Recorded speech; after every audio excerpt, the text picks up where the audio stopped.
नमस्कार दोस्तों, इस वीडियो में हम लोग बात करेंगे एसएससी जीडी 2025 पीटी पीएसटी के बारे में। तो एक नोटिफिकेशन कल से काफ़ी ज़्यादा वायरल चल रहा है। अभी ये ऑफिशियली नहीं है, ये अनऑफिशियल है। इंटरनल सोर्सेज की वजह से ये नोटिफिकेशन अभी सभी लोगों में जारी हो रखा है, सभी लोगों में शेयर हो रहा है। ठीक है, तो ये नोटिफिकेशन किस चीज़ से रिलेटेड है? तो ये फिजिकल से रिलेटेड ये नोटिफिकेशन आया है, पीएसटी पीईटी से रिलेटेड है, जिसमें ये साफ साफ बताया गया है कि पीईटी पीएसटी के लिए कितने सेंटर्स होंगे। इसमें लिखा गया है कि विदाउट आरएफआईडी हमारा फिजिकल होने वाला है। तो इसमें मैं डिटेल में आपके साथ बातें शेयर करूंगा। तो देखिए, स्टार्टिंग से मैं बताता हूँ। तो इसमें लिखा है पीटी पीएसटी सेंटर्स, मतलब ये जो नोटिफिकेशन जारी हुआ है या शेयर हो रखा है, तो ये पीएसटी पीएटी सेंटर से रिलेटेड है। जो भी फिजिकल होगा उसके जितने भी सेंटर्स होंगे उसके लिए इंटरनल जो सोर्सेज से ये नोटिफिकेशन जारी हुआ है, पीडीएफ जारी हुआ है या शेयर हो रहा है लोगों में। तो इसमें यही बताया गया है कि जितने भी सेंटर्स है वो यहाँ पर उनकी डिटेल्स दे रखी है, और ये भी बताया गया है साथ में कि जो फिजिकल होगा वो विदाउट आरएफआईडी होगा। तो इसमें आप लोग देख सकते हैं बिहार में इसके 8 सेंटर दे रखे हैं, साथ ही साथ यूपी में है।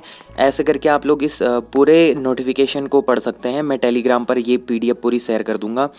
साथ ही साथ आप लोग देख सकते हैं इसमें उत्तराखंड की अगर मैं बात करूं तो उत्तराखंड में आप लोगों को जैसे कि पता है, उत्तराखंड में सिर्फ 2 ही सेंटर देखने को मिलते हैं। ठीक है, अब वो 2 सेंटर कौन कौन से होते हैं आप लोगों को सबको पता होगा। जो स्टूडेंट्स नए हैं उन लोगों को नहीं पता रहता कि वो सेंटर्स कौन कौन से हैं। तो मैं आप लोगों को यहाँ पर दिखाता हूँ। देखो, मैं बात करूं उत्तराखंड की, तो उत्तराखंड में 2 सेंटर्स दिए रहते हैं। ठीक है, एसएससी जीडी के लिए 2 सेंटर हैं उत्तराखंड में। अब वो सेंटर कौन कौन से हैं उसके बारे में मैं आपको बताता हूं। अब जो लोग नए हैं ना, उनको नहीं रहता पता कि कहाँ पे हमारा फिजिकल होता है। तो मैं पहले सेंटर की बात करूँ तो ये आईटीबीपी हल्दूचौड़ नैनीताल डिस्ट्रिक्ट में है। पहला सेंटर तो ये है, 34वीं बटालियन है आईटीबीपी की, वहाँ पे लालकुआं हल्दूचौड़ डिस्ट्रिक्ट नैनीताल में। ठीक है, तो यहाँ पर होता है जितने भी क्या कहते हैं कुमाऊँ एरिया के जितने भी डिस्ट्रिक्ट्स हैं उनका फिजिकल मैक्सिमम लोगों का कहाँ पे रहता है, हल्दूचौड़ में रहते हैं। दूसरा जो इनका सेंटर है वो है सीआईएसएफ हरिद्वार, यानी बीएचईएल भेल हरिद्वार में है। ये सीआईएसएफ यूनिट भेल हरिद्वार में है, डिस्ट्रिक्ट हरिद्वार उत्तराखंड। ठीक है, तो ये 2 सेंटर हैं, एक सीआईएसएफ हरिद्वार, दूसरा है आईटीबीपी हल्दूचौड़। तो इन्हीं 2 एरिया पे फिजिकल होता है। अब किसी लोगों का क्या रहता है कि किसी का दिल्ली भी आ जाता है, गुड़गांव या फिर सोनीपत में आ जाता है। तो ये 2 सेंटरों के अलावा भी कहीं बाहर भी हो सकता है फिजिकल, लेकिन इस बार कैंडिडेट्स कम हैं तो मुझे नहीं लगता कि किसी का बाहर होगा।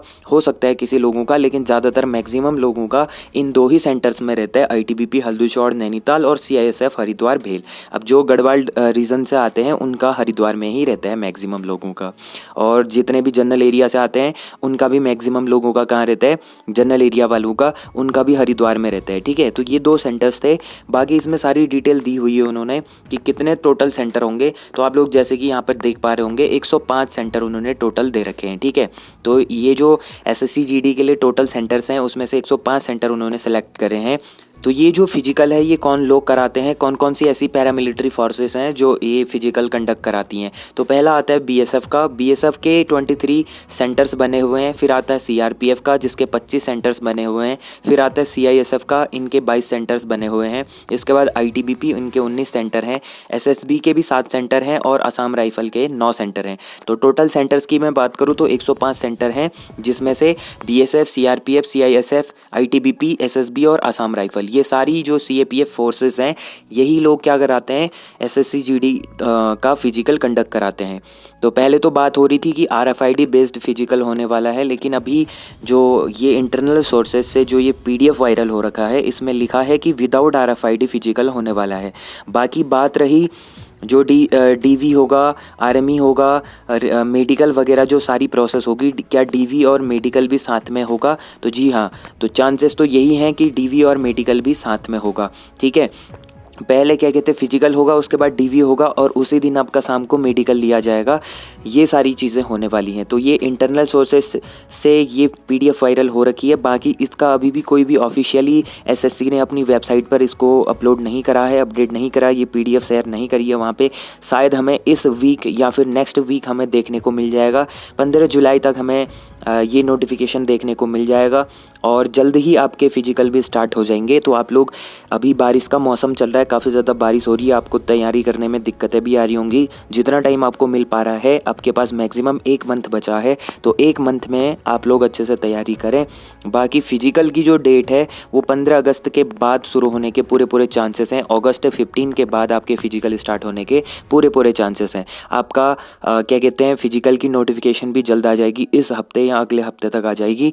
बाकी आप लोग तैयारी करते रहें। जिनको मेडिकल में जो भी चीज़ों की दिक्कत है, उसके लिए मैं एक नेक्स्ट वीडियो पे बात करूँगा कि मेडिकल में क्या क्या इवेंट होते हैं, किस किस पॉइंट से आपको बचना चाहिए, कैसे आप लोग वहाँ पर चालाकी से कुछ पॉइंट्स जो आपको दिक्कत देते हैं तो उन पॉइंट्स में आप लोग कैसे बच सकते हैं, उसके बारे में भी मैं नेक्स्ट वीडियो में बात करूँगा। ठीक है, बाकी फ़िज़िकल के बारे में यही था कि RFID बेस्ड नहीं होगा, क्योंकि इतनी जल्दी अगर आप फ़िज़िकल कंडक्ट कराने वाले हैं, अगस्त में फ़िज़िकल कराने वाले हैं, तो मुझे नहीं लगता कि RFID होगी। क्योंकि अगर RFID कराते तो उसमें थोड़ा सा टाइम लगता प्रोसेस करने में, क्योंकि इतने बच्चों का RFID कराना है तो 4 साढ़े 4 लाख बच्चे हैं। इतने बच्चों की RFID से वो फ़िज़िकल कराएंगे तो उनको 1-1.5 महीना एक्स्ट्रा लगेगा, तो वो फ़िज़िकल फिर सितंबर से पहले नहीं हो सकता। लेकिन विदाउट RFID होगा तो अगस्त 15 के बाद होने के पूरे चांसेस हैं। अब अगस्त 15 से पहले मेरे को नहीं लगता कि होगा। क्यों? उसके भी रीजन्स होते हैं। देखो, 15 अगस्त को हमारा इंडिपेंडेंस डे होता है, तो जितने भी ऑफिशियल्स होते हैं वो लोग 15 अगस्त की तैयारी, जो झांकियाँ होती हैं, बहुत सारी चीज़ें होती हैं उसमें, तो पैरामिलिट्री फोर्सेस भी उसमें क्या कहते हैं पार्टिसिपेट करते हैं। तो वो लोगों का भी वहाँ पे सारी चीज़ें रहेंगी, उनका भी प्रदर्शनी होती है, बहुत सारी चीज़ें होती हैं, परेड वगैरह होती है, तो वो लोग वहाँ पर बिजी रहेंगे, तो शायद वो यहाँ पर ध्यान ना दे पाए। इसलिए मुझे नहीं लगता कि 15 अगस्त से पहले फ़िज़िकल स्टार्ट होंगे।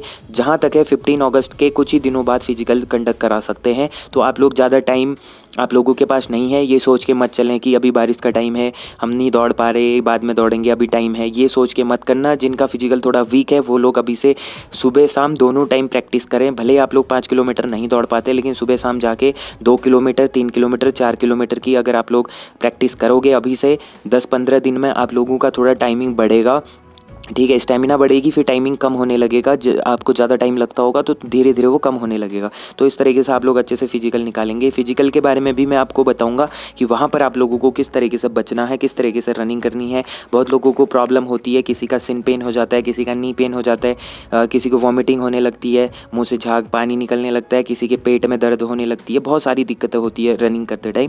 तो उसके लिए भी मैं एक सेपरेट सी वीडियो बनाऊँगा। आपको जो भी दिक्कतें हैं कॉमेंट करके बताना। अभी के लिए इतनी इन्फॉर्मेशन थी। होप करता हूँ ये वीडियो आप लोगों को पसंद आई होगी। वीडियो पसंद आई मेक श्योर लाइक ज़रूर करना। चैनल से जो लोग नए जुड़े हैं चैनल को सब्सक्राइब जरूर करना। तो मिलते हैं ऐसे इंटरेस्टिंग और अमेजिंग वीडियो के साथ। तब तक के लिए अपना ध्यान रखिए। Take care and bye bye.